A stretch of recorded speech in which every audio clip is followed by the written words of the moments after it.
Hello everyone. आज हम लोग महाजनपदा पीरियड के टोटल क्वेश्चन करेंगे। तो टोटल इसमें 3 ही क्वेश्चन हैं। उसके बाद हम लोग का जैनिज्म और बुद्धिज्म स्टार्ट हो जाएगा, उसमें काफ़ी ज़्यादा क्वेश्चन है। तो इन 3 क्वेश्चन को भी हम लोग जल्दी जल्दी देख लेते हैं इस वीडियो में। हार्डली 1 से 1.5 मिनट का ये वीडियो होगा। 43 नंबर क्वेश्चन पूछ रहा है कि सूरसेन महाजनपद की राजधानी क्या थी। तो देखिए, सूरसेन महाजनपद की राजधानी मथुरा थी। यहाँ इम्पॉर्टेंट यह है कि टोटल हमारे पास 16 महाजनपदाज थी। अगर आप यूपी जीके का तैयारी कर रहे हैं तो इन 16 में से 8 टोटल यूपी में था, और हर बार कोई ना कोई एक जनपद से उसकी राजधानी पूछ लेता है कहाँ है। तो इसका सबसे अच्छा तरीका है कि 16 का 16 आपको याद होना चाहिए। जैसे देखिए, काशी का तो वाराणसी होता है।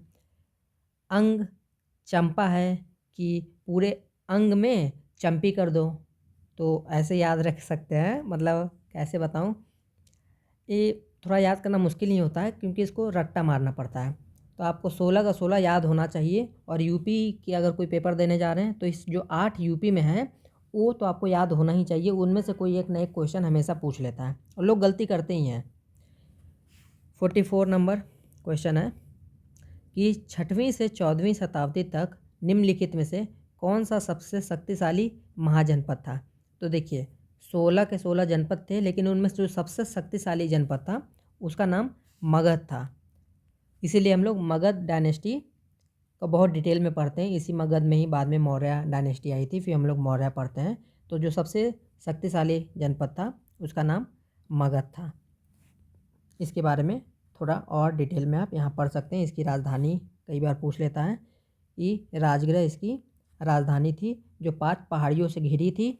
और जो 5 पहाड़ियों का नाम यूपी पीसीएस में काफ़ी बार पूछा जा चुका है, लेकिन आप यूपी ट्रिपल एससी की तैयारी लेखपाल की कर रहे हैं तो उसके लिए इम्पॉर्टेंट नहीं है। आपको बस पता होना चाहिए मगध के, थोड़ा डिटेल में आपको मगध के बारे में पता होना चाहिए।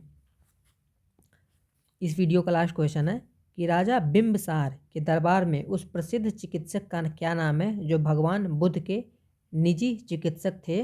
तो उनका नाम था जीवक। Option number C. बिंबसार के बारे में थोड़ा इम्पोर्टेंट बात यह है कि इसी से हड़ंका डायनेस्टी, जो पहली डायनेस्टी थी मगध की, उनका इन्हीं से स्टार्टिंग हुआ था, राजा बिंबसार।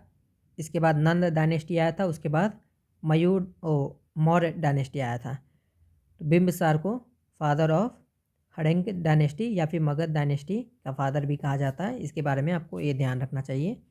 फिर नेक्स्ट वीडियो में हम लोग जैनिज्म और बुद्धिज्म के बारे में बात करेंगे। Thank you.